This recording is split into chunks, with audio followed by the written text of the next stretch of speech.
तो नमस्कार प्रणाम स्वागत बरुआ सबके राइटर आशिक अभिषेक के चैनल पर। और सब बताइए आप सब कैसन बानी। उम्मीद करते रहुआ सभी बढ़िया होखब, अच्छा होखब। तो रहुआ सबन खातिर लेके आ गए बनी बिल्कुल दर्दनाक, बिल्कुल ब्लास्ट, बिल्कुल खतरनाक, बिल्कुल हीट मीटर भोजपुरी ट्रैक पर भोजपुरी बेवफाई संग।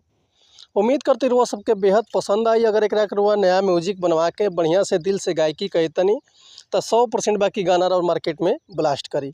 लेकिन ऐसे पहले रउआ सन से एगो बात कहल चाहब कि अगर रुआ गायकी में इंटरेस्ट बा आ गायकी में कदम रखले बानी, गायकी रुआ के पसंद बा, रुआ के बढ़िया बढ़िया मीटर नहीं मिलत, बढ़िया गाना नहीं मिलत, बढ़िया से तुकबंदी नहीं मिल पाओ, तो रुआ अगर हमारा चैनल पर आ गए बन तो रुआ सबके निराश भइले के जरूरत नहीं है। काहे से कि रुआ समन खातिर हम हर एक प्रकार के सॉन्ग लिखिले, हिंदी होके चाहे भोजपुरी होके, चाहे रुआ कोनो भी ट्रैक पर भोजपुरी गाना लिखवा सकिले, चाहे नया कंपोजिशन गाना लिखवा सकिले, वो बिल्कुल उचित चार्ज पर। लव सॉन्ग, ऑर्केस्ट्रा सॉन्ग, बेवफाई सॉन्ग, पूर्वी, निर्गुण, भजन, लोकगीत, लयदारी, रंगदारी, जातिवाद सॉन्ग, चाहे जिला स्पेशल गाना, चाहे बोल बम के गाना, चाहे रक्षाबंधन के गाना, चाहे विवाह गीत, चाहे विदाई गीत, चाहे वो अपने मन पसंद के कोनो भी गाना लिखवा सकिले, चाहे वो म्यूजिक भी बनवा सकिले बढ़िया से बढ़िया, वो बिल्कुल उचित चार्ज पर। तो ऐसे कहल चाहब रुआ समझ से कि रुआ अगर हमारे चैनल पर आ गए बनी तो चैनल के लाइक कर दी, सब्सक्राइब कर दी, बेल आइकन प्रेस कर दी, ताकि कोनो वीडियो अपलोड करी तो सबसे पहले नोटिफिकेशन रुआ समन के मिले। अगर हुआ सबके वीडियो अच्छा लगा था तो वो प्यारा से कमेंट कर दी।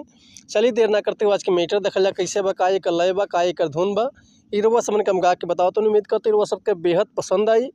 ऐसे बहुत पुराना एगो छठ में गाना आई रहे पवन सिंह के कि कोयले होई परब लोरे होई ढरत नरे ला रे ला रे माई घरे रोवत होई है, कि माई घरे रोवत होई है, कैले बाड़ी छठ के बरत। तो यही ट्रैक पर वसमन खातिर लेके आ गए बनी बिल्कुल ज़बरदस्त, बिल्कुल ब्लास्ट मीटर। तो चलिए देखिए आज के गाना कैसे बा। एगो लड़का एगो लड़की से मोहब्बत कर रहता, प्रेम कर रहता, और लड़किया का अचानक सगाई हो जाता। लड़का का पता नहीं चला, लड़किया चल जाती है अपना ससुराल में।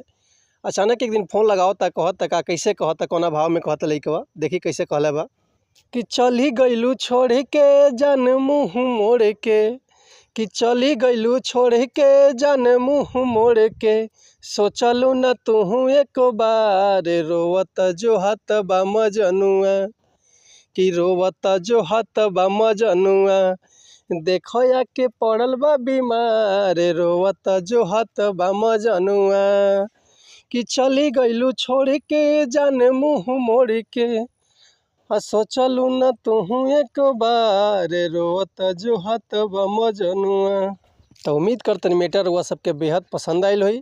अगर ये गाना के रुआ फुल लिखवाओल चाहते हैं तो डिस्क्रिप्शन में हमारा कॉन्टैक्ट नंबर बा, व्हाट्सअप नंबर बा, तो रुआ कॉल कर सके या व्हाट्सअप कर सके, रुआ के बिल्कुल उचित चार्ज पर फुल गाना मिल जाए।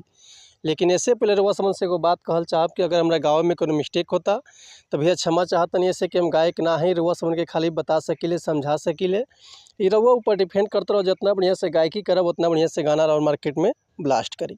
तो चलिए मिलता है नेक्स्ट वीडियो में कुछ नया गाना, कुछ नया धुन, कुछ नया कंपोजिशन लेके। तब तक ले रुआ सबसे अनुमति चाहतनी। नमस्कार प्रणाम, जय हिंद, जय भारत, जय भोजपुरी समाज, हर हर महादेव, जय शिव शंभु, जय माता दी।